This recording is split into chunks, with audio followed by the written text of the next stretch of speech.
This is episode 82 of Off Script with Trish Glose. Intimate interviews with interesting people in front of my microphone today. I have Lindsay McPhail. Hello, Lindsay. Hello. I found you because I found this magazine, nice. The Wild Woman. Yes. Which is actually, the name is changing. It is changing to The Outsider in June, but yeah, we've been Wild Woman since 2018. I love it. We're going to talk a lot about the magazine. We're going to talk a lot about The Outsider, which has become my new favorite coffee stand. Yay! Because it's right around the corner. Yes. I don't have to get out of my car. And your cold brew is legit. Awesome. I'm so glad to hear that. I'm a connoisseur of cold brew. Oh, wow. I say that. A lot of them are too bitter for me. Yeah. Yeah, it's smooth. I don't drink a lot of cold brew because it makes me jittery, but that's why I like it. Great. Yeah. That's why I like it. So if anybody has ever seen me at 5 o'clock and they're like, whoa, she's a lot today, it's because I've had your cold brew coffee at 2:30. That's good to know. All right, Lindsay, where are you from originally? Here. I was born at Rogue Valley Hospital. No way. Mm-hmm. Okay. Yep. So you've lived here all your life, or did you leave and come back? We left in the early 2000s for a few years. We worked with Sparrow Clubs, so we were starting Sparrow Clubs in Portland, and then we came back after two of our boys were diagnosed with autism. So. Okay. We're going to talk about that, too. What was your childhood like? Is this Medford? You lived in Medford. Okay. Mm-hmm. Yeah, I grew up in Medford schools, and it was great. I have a big family. I'm in the middle of 5, and we have a lot of surrounding family here. So, growing up here, a lot of kids, probably even now, like, it's just like you think about, you can't wait to get out of here, but we had a great childhood. We camped and we're outdoors a lot. We lived on the property that my family lives on now. So it's just, we're always around family. So I would say it was an amazing childhood. Middle of 5 kids. What, the oldest, how many years apart is the oldest? 7. Whoa. Yeah. And the youngest? Is 5 years younger than me. Good grief. Yeah. Your parents had their hands full. Yeah. What was that like growing up with we 4 of their siblings? Yeah, we were rough and tumble. So my brothers were probably more mellow, but the 3 of us girls were, we were diehard. I mean, we had like BB gun wars and fist fights. I don't know. We love each other now. We're totally good friends now. But. Well, I think that's just it, though. When you're sibling, I feel like that kind of toughens you up a little bit when you have, when you have siblings who are rough with you. Yeah. It definitely makes you tough. So 2 boys, 3 girls. Okay. Yep. Are you close now? Yes. Okay. Yeah, all of us are. We love each other. We made it through. That's what gives me hope with my boys as they're fighting. I'm like, okay, my siblings are my best friends, so hopefully that will carry through. And I know, too, just having an older brother, there were moments growing up with him where it's you hated them. Like, we hated each other. Yeah. Like, it was real. It was strong. And now, obviously, I mean, we love each other, but it's just siblings, and the dynamic between siblings is always kind of interesting to me. And then the girl thing with the sharing clothes and the bathroom, that always added an extra level of So who were the 2 oldest? Was it the 2 boys, or was it? No, their boys kind of sandwiched the girls in. Got you. Okay, so you had an older sister, and did you steal her clothes? All the time. Right, like, and that all the time. drove her crazy. Yeah. Oh, yeah. Perfect. I love it. That's awesome. Where'd you go to high school? Crater High School. Star Farmer my senior year. You were what? A Star Farmer for FFA. Star Farmer. Yes. What does it mean to be a star farmer? I don't know. I was just in FFA and someone nominated me, but I was a livestock judge and raised beef and Look sheep. at you. Yeah. So you were one of the FFA kids at the fair? Okay. Yeah. That's always been really interesting to me, talking to these kids who have raised, whether it's a cow or a pig, and then you go to the fair and you sell it. Yeah, it's a whole, I think your first year, I started when I was in 4th grade. So the first year is always the hardest, but as you grow and you learn, like, this is how we eat meat. That where do you think the meat from our in our grocery stores comes from? So you kind of learn that whole thing. And for us, it was just knowing, like, ethically we raise these animals and we love them and we cared for them. So because there's the far side of that where they're not treated ethically and Very stuff like true. that. So for us, that was what was kind of ingrained into us, is that we were working hard and we were also producing something that was like an actual thing that someone was going to eat and it was going to help someone. So yeah, because I mean, that first animal that you auctioned off, was that brutal? Yeah, it was a sheep. So the sheep are kind of a smaller, and sheep are not the smartest animals. It's not like a dog where you're like, there's that companionship, because sheep just do what they want. So it's a little hard there. Like sometimes we were relieved at the end of the project to have it done, but it was a hard, I think all of my friends who did it, we all ended up crying right after the auction, because it's like so final. Yeah. So, well, and you're fairly close with this animal, right? For months at a time. Yeah.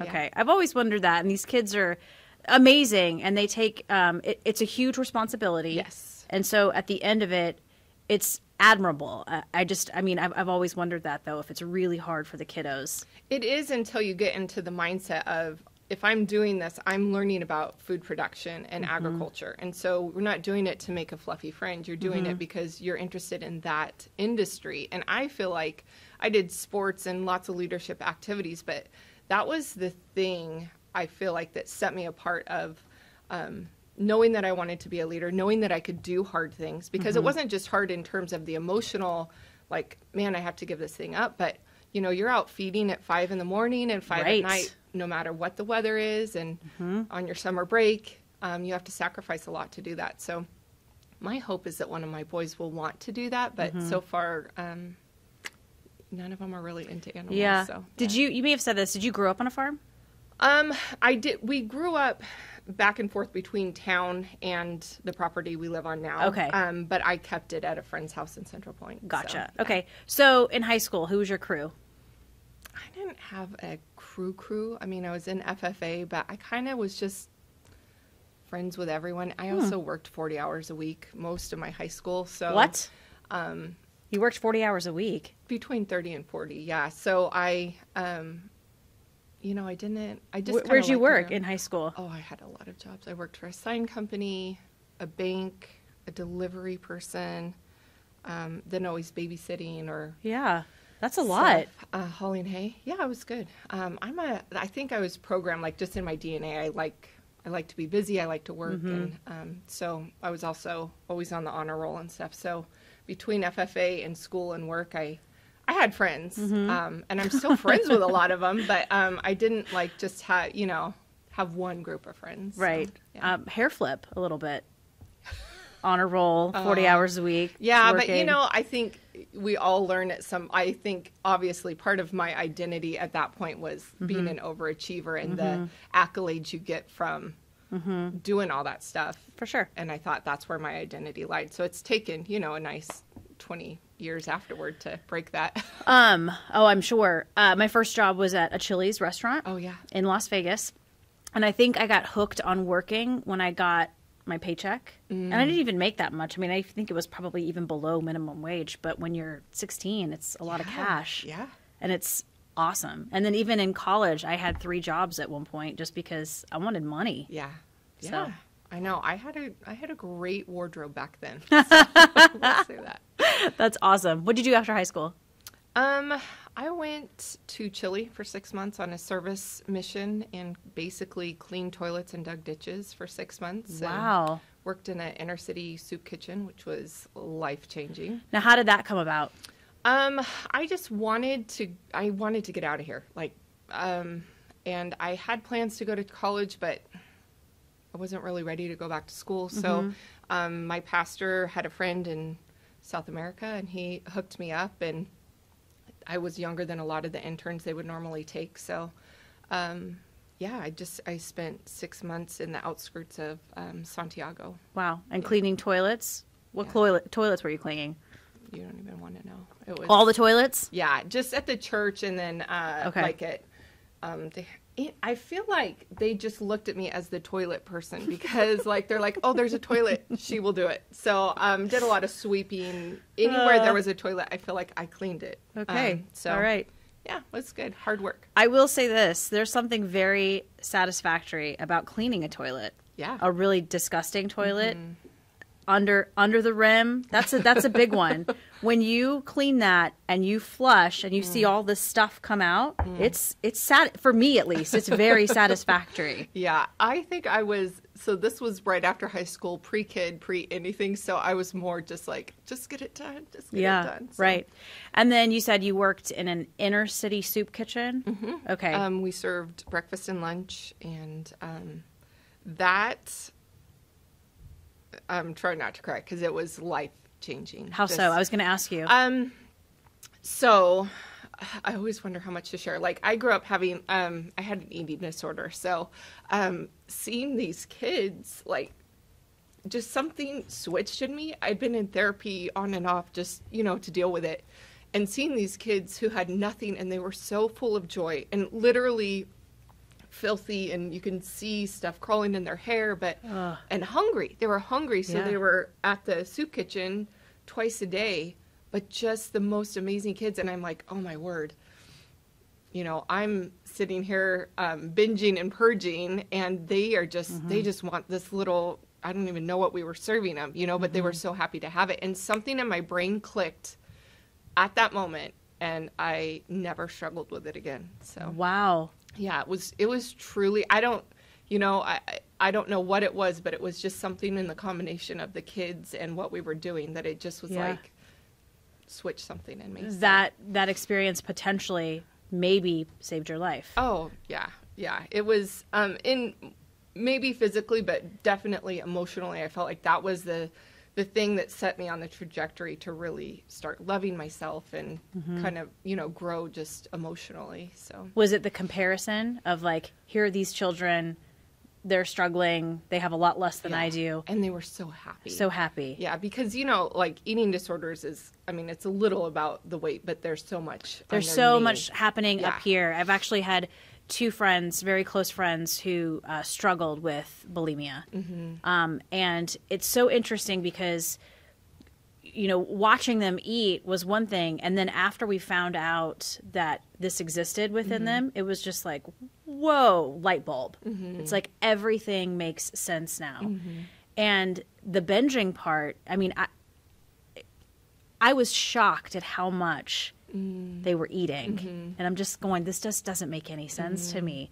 But it's a real thing, whether it's bulimia or anorexia. These, and as you said, it's not so much about the eating part, but it's all up here. Yeah. Yeah. And the state of, I struggled with depression for a long time. And I just think something in seeing the genuine joy that these kids had, and how they every morsel of food was just so treasured and precious. Yeah, exactly. Yeah. So, it was probably timing a bit of obviously the spiritual stuff that was going on, and then just seeing them, that contrast. So when you're there, you're what, 18? Okay. Or 19, I think, yeah. So how long were you bulimic? How long did you struggle with that? Oh, I don't know, 4th or 5th grade, I think. So, really? Wow. Yeah. So it had been a thing on and off for a long time.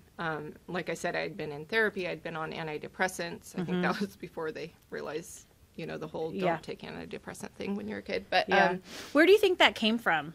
Do you think it was like you just didn't? Was it something that when you looked in the mirror, you didn't like what you saw? Oh, yeah, definitely didn't. Okay. Not at all. But also, I think, actually, one of my brother's girlfriends was over one day, and I wasn't feeling well, and she was like, "Oh, I don't know how graphic you want to be, but just be as graphic as you want." It's totally fine. She was just like, "Oh, if you're not feeling good, I could show you how to make yourself throw up." And that was, I feel like it was 4th or 5th grade. I have it written down somewhere, but anyway, so from that point on, it just kind of clicked. Like I never liked how I looked. I had this perfect little body. It wasn't about that. It was just this distorted view. Was it also, too, just from what I've read, it's also a control thing. It's something that you have control over. Yeah. Yeah. So. Wow, Lindsay. Yeah. Wow. So.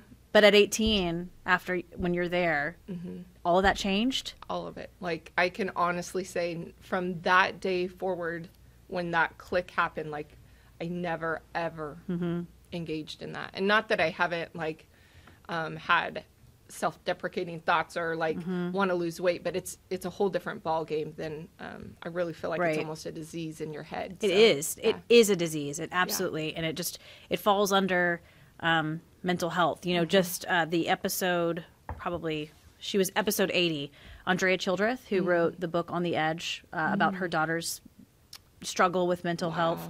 I just think all of that falls together. I mean, it really does. You know, if you're not, we have to be really good up here to take care of everything else. Yes. Yeah. So, well, thank you for sharing that. Yeah. Because I know that there are young girls who struggle with that. There's women who struggle with that. Yes, you know, definitely. we look in the mirror and we just, a lot of times we don't like what we see. I always tell my husband, I'm like, sweetie, I need to lose a few pounds. And he's like, okay, let's do it. Let's, you know, whatever. And then we'll go out to a restaurant and I'm like, I'll take some French fries, please. It's so hard. It's so hard. Fries are my weakness. Oh, French man. fries are my weakness, especially good ones. So you're in Chile for 6 months. Okay. What comes after that? You come home? I did. I came home and I was just a different person. And so the plan was to go to college afterward. And I came back and went to RCC for a little bit. But I was going to go down to Southern California to go to college. And I had actually blown through, it's a long story, but blown through my college, everything I had saved for college in Chile. And It happens. yes, it does. It does. So I was working actually at Malelo downtown. And my now husband walked in, and it was just like, I knew. I ended up going to, he was a college pastor at the time, so I went to his group. Long story long, but I was supposed to be going back to South America because I decided school wasn't for me. I had a girlfriend with family in Argentina. We were just going to go, you know, kind of do our thing. Yeah. We were going to buy plane tickets the next morning, but the night before we went to this college group, and I had seen my husband before, but I'd never really talked to him. Okay. And I heard him speak, and he was talking about dreaming and all this stuff. And from that moment on, we got in the car and I said, I'm going to marry him. And this was before like Facebook or like, you know, you could stalk online. Creeper. So I'm like, I'm not going to go buy the plane ticket because I'm marrying that guy. And so 3 months later, we started dating. 3 months later, I asked him to marry me, and then 3 months later, we got married. So, yeah. Okay, we got to back up. You're at Malelo's. He walks in. Is he older or younger than you? He's a little bit older. Okay. Yeah. He walks in. Is it just the way he looked at first? No, your husband's name is CJ. Yeah. Yes. I don't know. It was just, of course, that, but just he was with some friends of mine, and I don't know. I just felt drawn to him. Okay. Yeah. I absolutely get that. And so with these friends, I mean, did you just after that, because obviously you were like, I got to find out where this guy is. Oh, I drove by his work like every day. I had his phone. What a stalker. No, serious. It was real stalking because now you just hop online, but you couldn't do that back then. Yeah. So, and then finally one day his roommate was friends with my friend, and we all kind of went out in this huge group. We went to dinner or something, and I think we were connected every single day from that time on. So when did you hear him speak? You said he was a youth pastor? Yeah. Okay. So I didn't hear him. So I saw him come in Malelo's, and I was like drawn to him, but I still didn't know who he was or where he worked. So then I go to this college group, not even knowing that he was the youth pastor. I love it when that happens. Yeah. And just hearing him talk about, it's still one of our favorite things to do is dream together. So it's just something that he was saying. I was like almost crying because I'm like, I know that you're the one. I mean, that sounds a little, that does sound stalkery.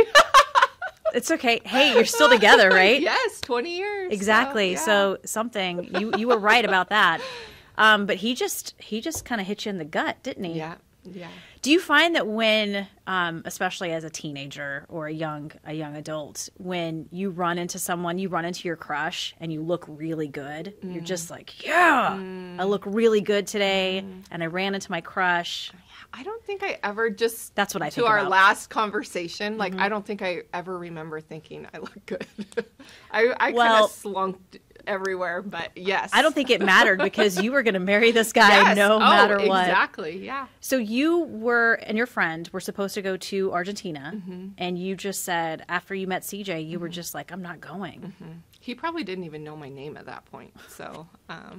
He knows all this now, right? Yeah. Oh, yes. Oh, yeah. So I went home and told my mom, like, I met the guy, and she was relieved because she did not want me going back down. So in this case, a guy that you wanted to marry was actually like really good news for the family. Yeah. You asked him to marry you. How did you do that? We actually went to Colorado to meet his family, and we were four-wheeling along the White River, and we're sitting there eating lunch, and I was like, so are we going to get married? And I'm like, why don't we just, hit a chapel when we go through Reno on the way home? But do not waste any time, Lindsay. Wait. What a nerd. I mean, really. Yeah. So 3 months. Yes. So were you essentially engaged at this point? He made me wait because he wanted to ask my parents' permission, and it took forever. Like every night I'm like, okay, come on, are we doing it? And then he, of course, took me to the coast, and it was sunset on a rock. I'm like, it was beautiful, but I just wanted I wanted to like. Yeah, you're ready. Yeah, I make ready a decision, to go. and I'm ready to go. So, it was, he is a romantic to the core, and I'm kind of not. I mean, I appreciate it, but that's not how my brain functions, so. I'm exactly the same way. I think romance is kind of barfy. Yeah, like, I do too, I just like the googly eyes and the staring and I just like, bleh. Like, let's go get a burger and just hold hands. For him, I know. Like, when he's pretty amazing. He even now, like, will send me those texts. And my head just doesn't go, like, I don't think to do that back.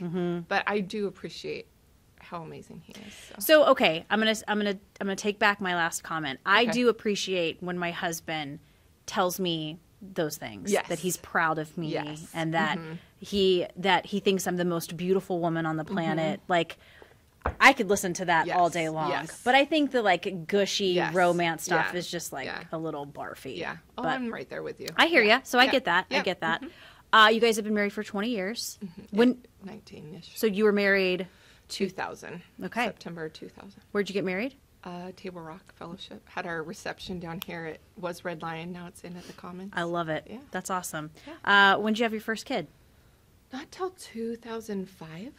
Awesome. Sawyer. Yeah, we waited, traveled a little, and perfect. Yeah. So your gut on CJ was absolutely right. Oh yeah, yeah. Because you guys obviously are still super happy. Yeah.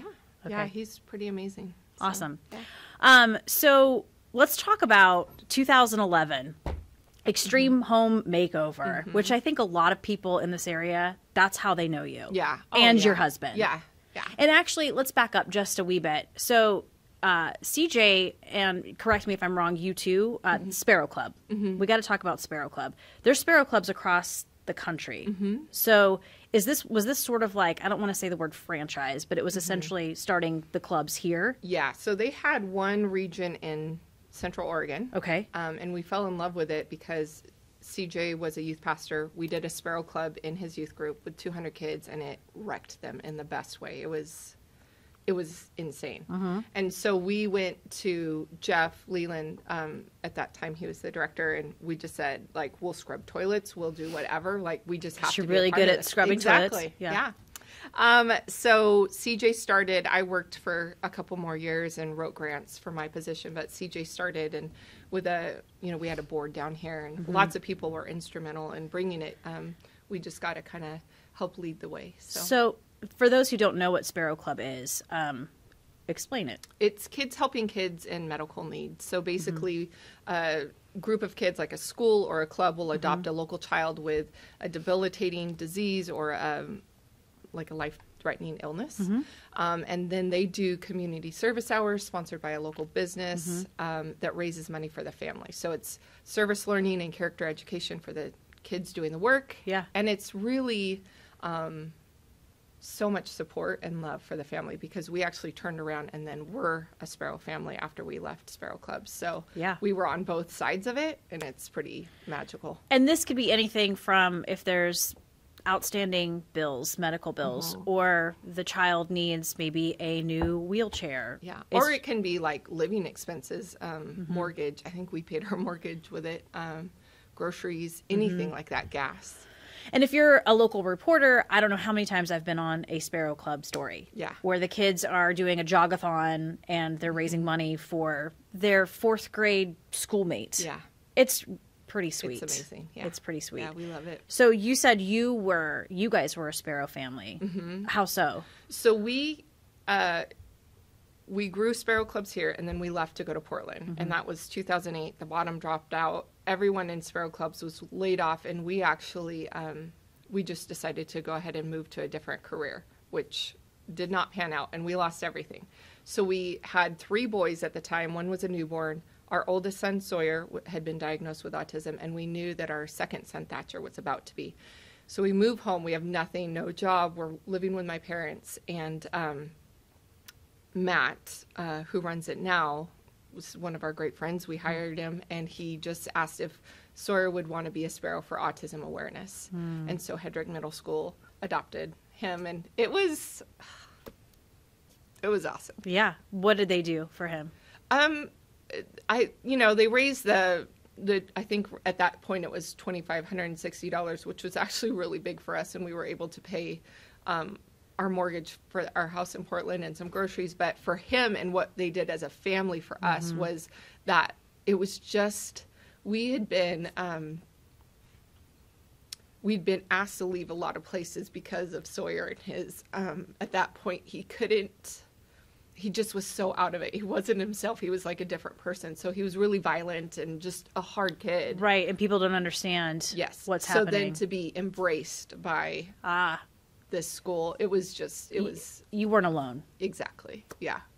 And at that point we were so low because we didn't have jobs, and we left here on a high note, and we came back, and it was just like, we were broken. And so I feel like Sparrow was that first thing that really showed us that we're loved and we're not alone. And kind of welcome home, right? Yeah. It was it was humbling in so many ways. So. You left for Portland, what year was it?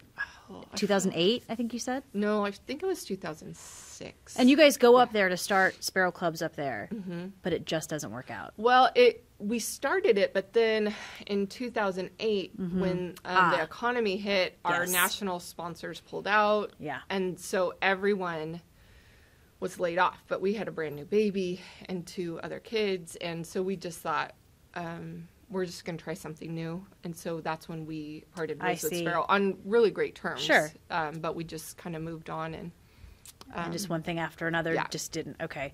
Yeah. And so when you said you guys were kicked out of places, do you mean like restaurants and stuff?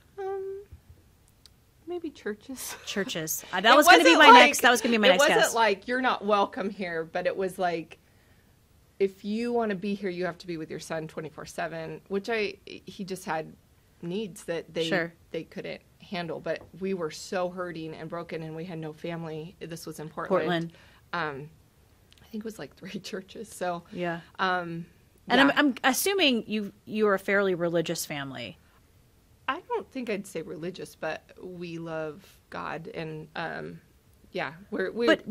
going to a church is like, it's not to be cheesy. It's a sanctuary. It's a place where you can go and so the fact that you're getting kicked out by a church, and I understand what you're saying. It's not like they're saying we don't want your kind here, but I think when people understand, especially autism or mental illness or anything like that that's happening, Andrea, I'm going to go back to her. She said, kids don't want to be bad. They don't want to be bad. So I think, but the rest of society, we don't have time for that. It's inconvenient. It's messy. It's obnoxious. Yes, it's exactly. Your kid's being annoying. Yeah. Please shut your kid up. Yeah. It's that kind of mentality. And I mean, I know that sounds harsh, but that's the truth.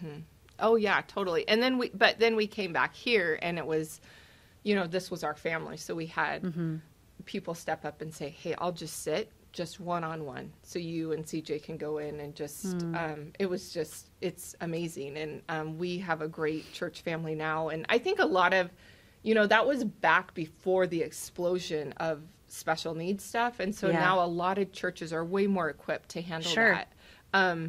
A lot of places in general, but I think a lot of humans are more equipped with. The more we talk about it, I mean, especially when you see a child on an airplane, for instance, and they're being incredibly loud.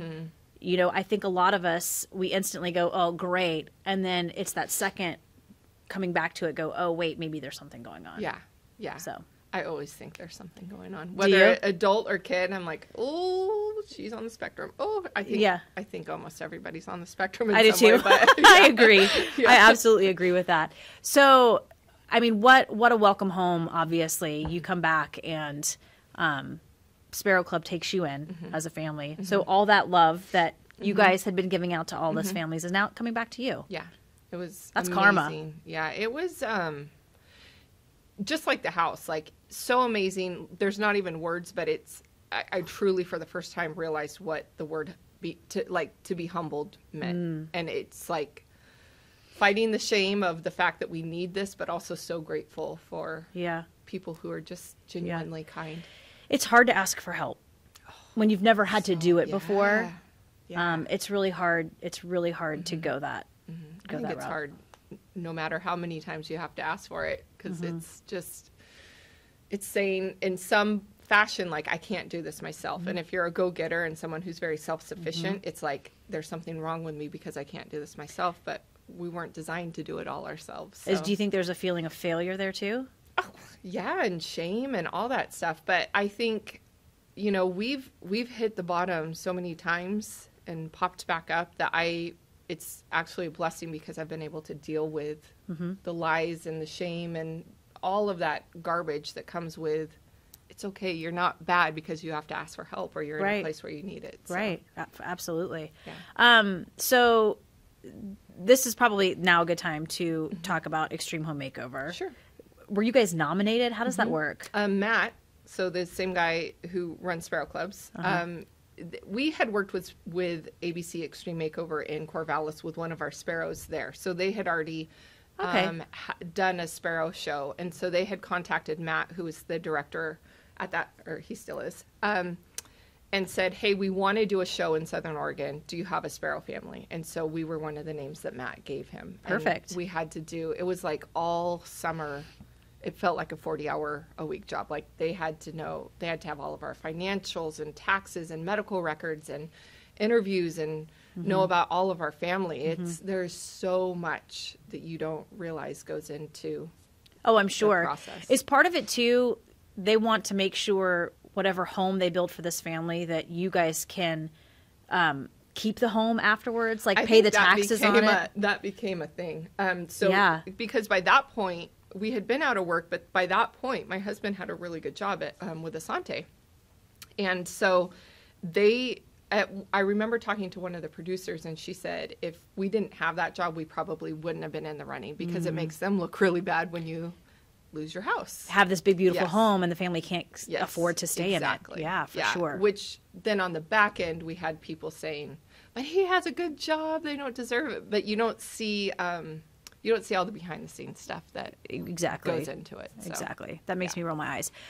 What was your house like? What were the living conditions? And this was on the property that your family grew up on? Okay. Yeah, so it was my great-grandfather built the house we were in. Aw. And it was just a mid-century modern cinder block. So it was run down. House. Yeah. Lots of mold, we didn't realize, I think it took like 3.5 minutes. Don't quote me, but I'm pretty sure it was 3.5 minutes flat for them to flatten it. Like, because it was just... It was ready to come down. Oh my gosh, yeah. So, but we were so grateful for it. Like, after living with my parents for 9 months, we moved into that, and it was yours. Yeah. It was yours. Yeah. What was the biggest thing about that house that you just, especially as a mom of 3 boys, you're just like, we can't live here? Well, man, there were so many. I mean, mold obviously is super scary. Yeah, but it had these like floor to ceiling, because I think it was built in 1957. Okay. So it was floor to ceiling, huge glass windows, which weren't, like tempered? Yes. So one of the boys had already hit one with a golf club. So there was like this huge thing that I'm like, it's going to come off and decapitate one of the kids. Like, yeah, that's scary. So we couldn't afford to replace it because it's huge. Yeah. So we just had duct tape along it. But then with the windows, it was like if the wind blew and we were on top of a hill, so you could feel the wind somehow through the windows. It was just not efficient. There was actually holes from the inside to the outside in the brick. Frogs would get in all the time, different stuff. Man, so. You needed a new house. Yeah. When did you find out you were picked? that morning. It was the real deal. Like, they tell you there's 5 families.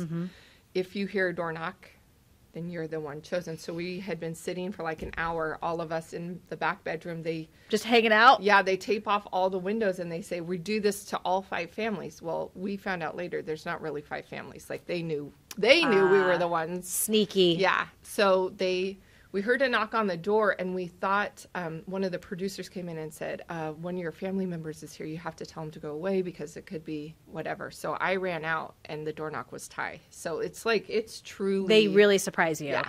Yeah. Did you pee your pants? Almost. I cried. I'm a crier, clearly, but I cried the entire time. I wasn't going to say anything. It's okay. You're allowed to be a crier. I'm a crier, too. I'm a big crier. Happy, sad, whatever. So I think you've only cried like twice so far. So far, 10 minutes in. Okay. Yeah. The podcast is still young. I should have told you that before. I should have brought some Kleenex for you. So where do you guys go while they're building? We went to Hawaii. Which, oh, that sucks. Yeah. I mean, it was cool, but I will say, our kids have autism. And everything had to be a big surprise, and it's all change. So, and it was filming like 13 hours a day. So it wasn't probably as glam. I mean, they didn't show any of our meltdowns. We couldn't even do the surfing for autism segment because my kids were like they're screaming. They were done. So the show was like, oh yeah, we're going to show autism. We're going to show autism. But then they didn't. So then we got hammered on the back end because they only showed like the highlight reel of our kids, and they didn't show, them slamming themselves up against the walls and like out of it screaming, crying, which was a lot of our time in Hawaii. Yeah. Are all 3 autistic? No, I have 4, and our older 4, 2. I'm sorry. Yeah, no, that's okay. Our older 2 are on the spectrum. Sawyer's probably the most affected. Thatcher, we caught like on day 1, our second. So he doesn't even have an IEP. Like, he's really, because the earlier you catch it and you do therapy, it just... What does it mean to be on the spectrum? So there's lots of different autism spectrum disorder. So you can have different... One kid with autism is not going to look like the next kid with autism. And so there's varying degrees. There's different, I think ADHD might even be on the spectrum. Asperger's, maybe? Yeah, I feel like they did away with Asperger's, but yeah. So now it's just called, like, Sawyer has an ASD diagnosis, my oldest, and then my second has a PDD and OS. It just means, like, something's off. He's on the spectrum, but we can't really put our finger on it. Okay.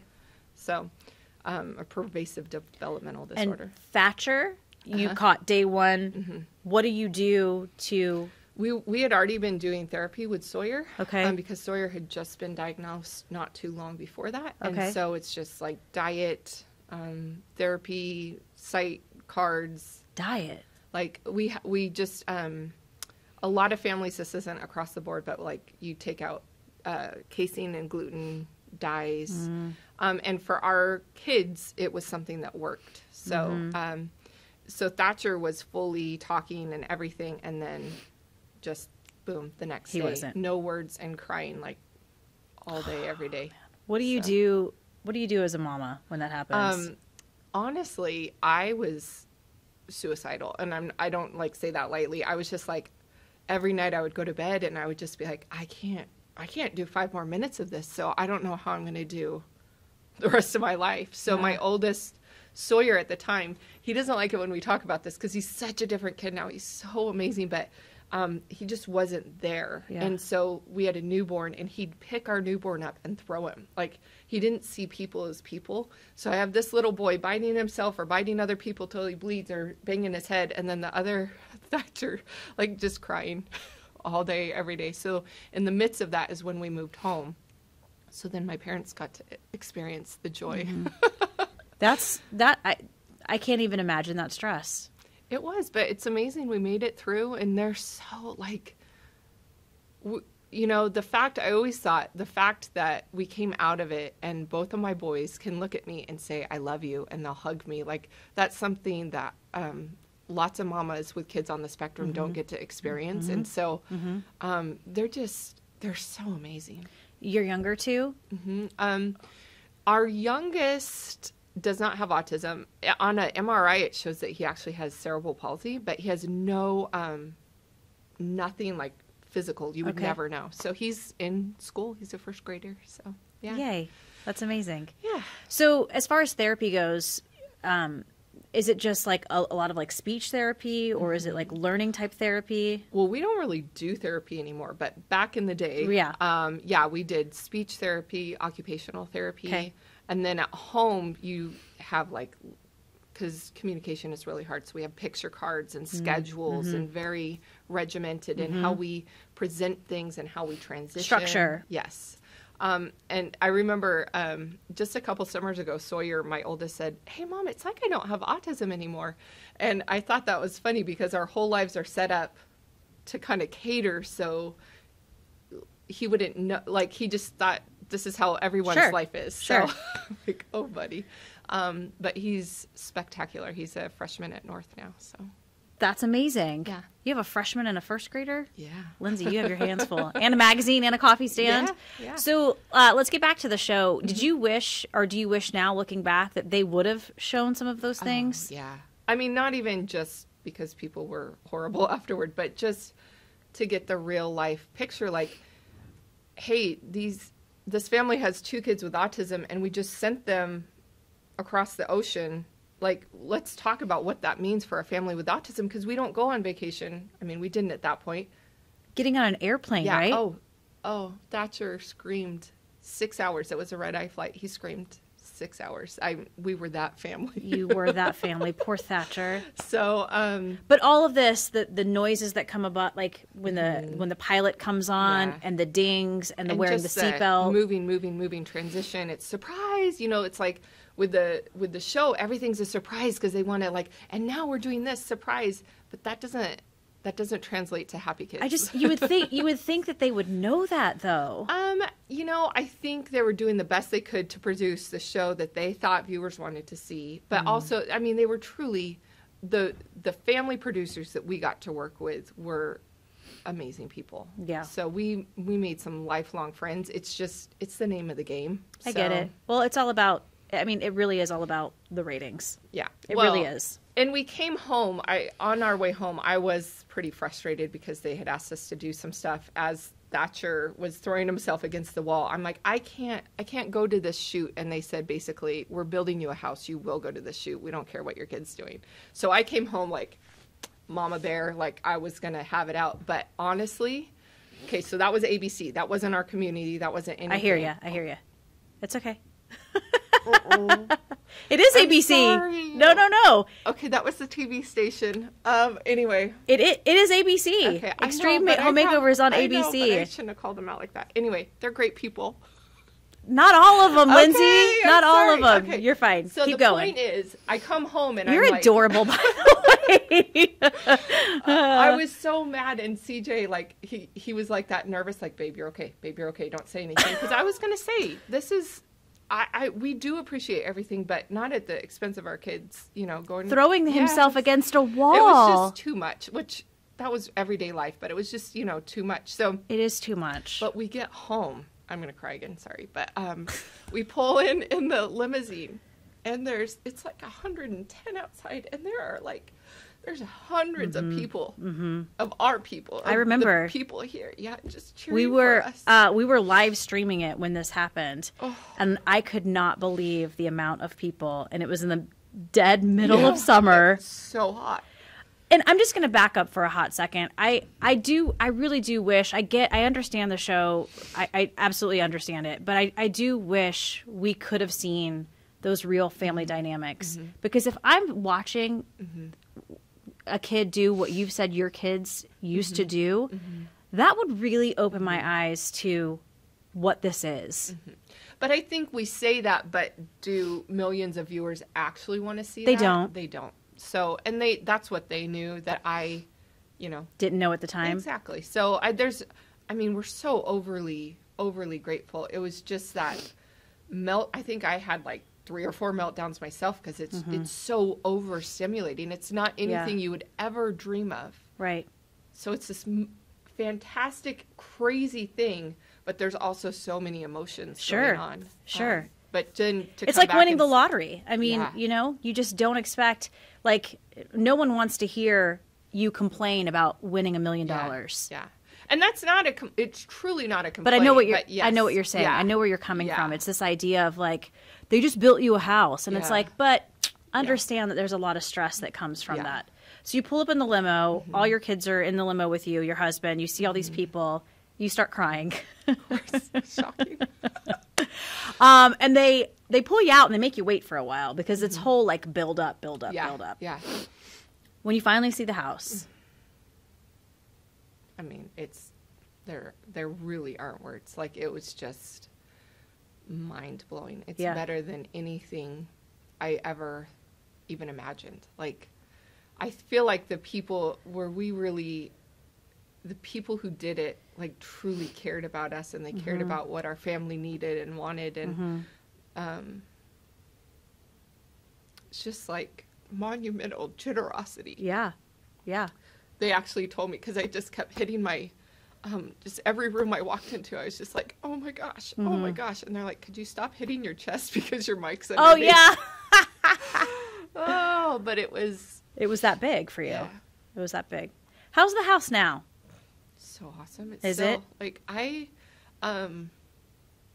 people, I don't think believe me, but you gotta, it's just a gift that it's so big. And so I walk, like, every morning, I run my hands against the walls inside because there's some wood texture. On my way from my bedroom to my coffee pot, I rub my hands on the walls every morning just as like a thank you, Lord. Like, it's just the biggest gift. That's really sweet. I really like. I mean, clearly, like 8 years later, yeah, she's still crying. Here's the thing. You know what? We moved into what I would call my dream home. That makes me tear up a little bit. In 2016, I want to say. And there are times when I'm sitting with my coffee on my couch and I just look up at the ceiling and I just go, I live here. Yeah. And a lot of people are like, you know, you got this house because my husband and I work extremely hard. We've worked extremely hard for this place. And it's the same with you guys. You know, you have been through so much and you are in this home. Home is where the heart is. Oh yeah, and you know, my kids have broken everything. I think we're on our third ask. couch. I didn't want to ask, but like, there's no original lamp in our house or anything. But even with that, like, it's our place. People, I mean, there's been rumors that we moved or we sold or whatever, and I'm like, that place has my heart, and our boys are. You know, we're right there also just by my mom and my sister live on the same property, and it's spectacular. Fantastic. Well, I love the fact that even now you still touch part of that house. The bones are still there. You know, your kids can break sofas and lamps, but the bones are still there. Exactly. And they're good. Okay. Let's see if I cannot make you cry for the rest of this podcast. Good luck. You started this. You started Wild Woman. You said summer of 2018. Yes. June. Yes. Why did you start a magazine called The Wild Woman?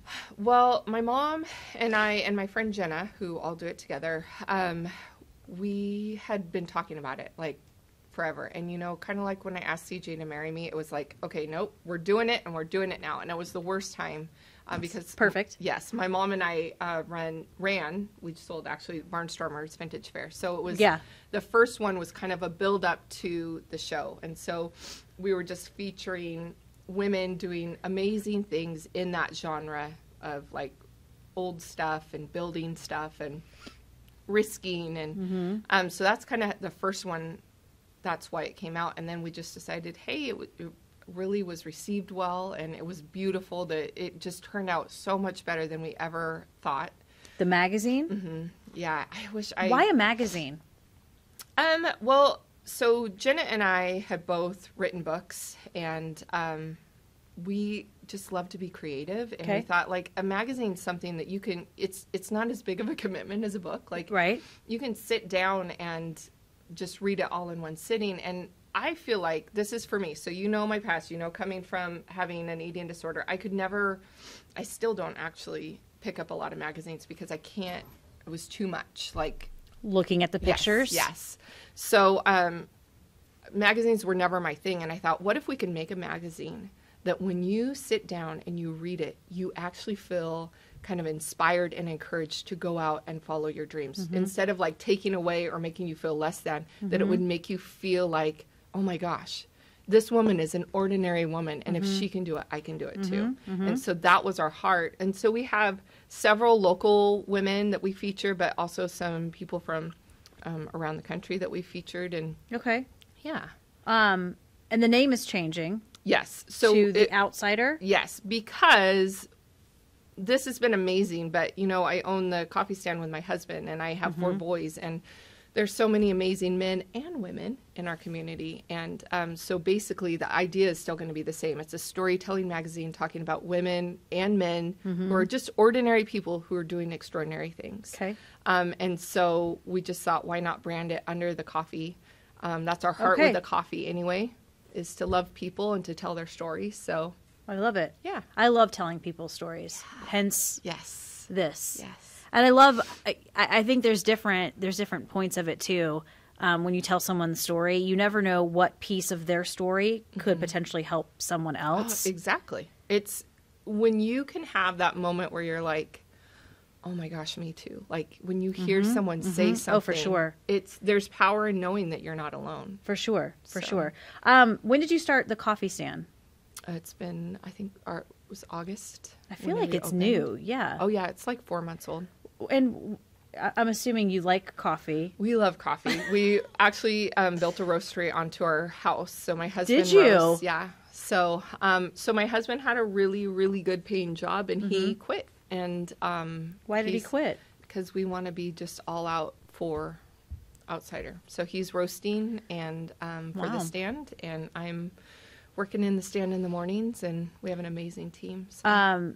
You do have a really nice team. Like they're almost too nice. Like when I'm grumpy, I'm just like, oh, stop being so nice to me. But you know, they're not like. I hope they're not like in your face. Like they're not. And I say that I'm joking. I know. Because they're genuine. Like they're genuinely. Every single person that we hired, we told them our mission. Our mission is to wake people up to their greatness so they can love themselves and change their community. Like we say that over and over and over.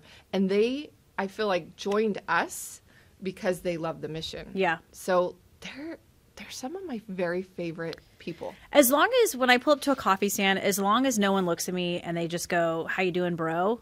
Like I'm good.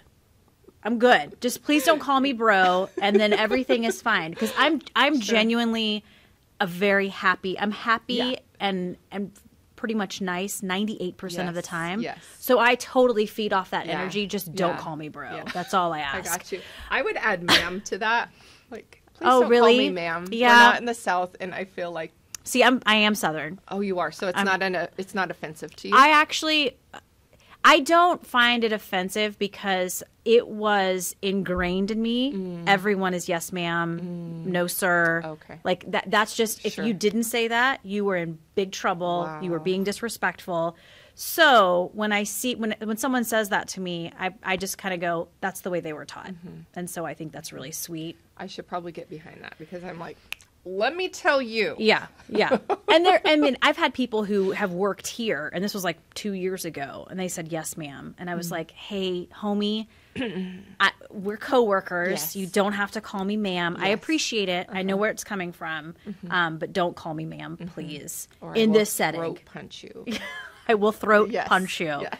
But keep this in mind. I mean, especially in the South, you would get like a spanking if you didn't say ma'am. Oh, yeah. I feel like, hey, if we're in the South, yes.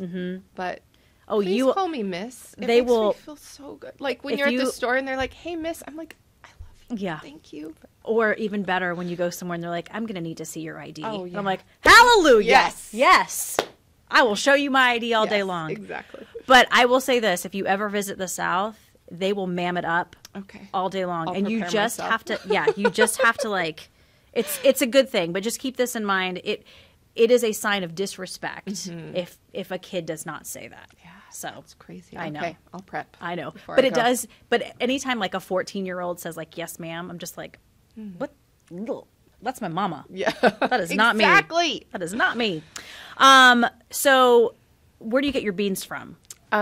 So we mostly we have a broker, and so we use South American, Central American beans, and then we get green beans, and my hubby roasts them. Okay. Beans are a big deal. Coffee beans are a big deal. And I know there's a lot of research that can go into that and where you get them from and the sustainable sourcing of beans. Was that a big deal for you guys? I mean, it's definitely important because you want to make sure that you're not contributing to anything that's hurting people. So we found, actually through a friend who owned a coffee business, we found a really reputable guy. He actually we're going to go at some point, but he took our friend to Guatemala to meet the farmers. And awesome. So we definitely, that is important to us. But where we differ is, I think so many people are so proud of their coffee, and that's amazing. But we are people first. So yeah, we have really great coffee, but I mean, I couldn't tell you all the scientifically all the stuff you do, because our hearts are to say, here's a really good cup of coffee, but by the way, we're more interested in your heart and who you are and what you're doing. And so for us, coffee is just kind of a means to connect with people. And it's real good. It's good. I like it. How do you like your coffee?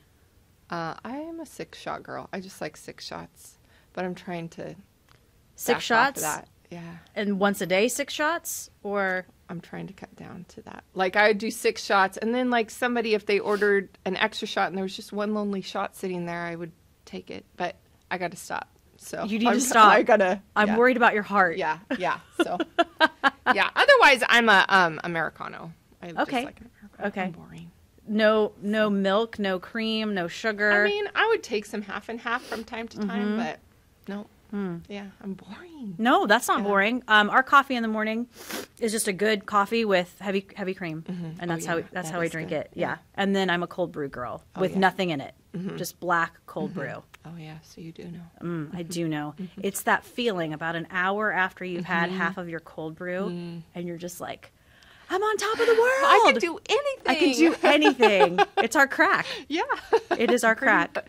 We're going to wrap up and get to the final 3, but tell everybody where the Outsider Coffee Stand is. It's on the corner of 4th and Bartlett, 232 North Central, and it's also in the parking lot of the Elks building, which is where... I did not realize you had 2. No, it's the same one. It's in the parking lot of the Elks. Sorry. I haven't had my coffee this morning.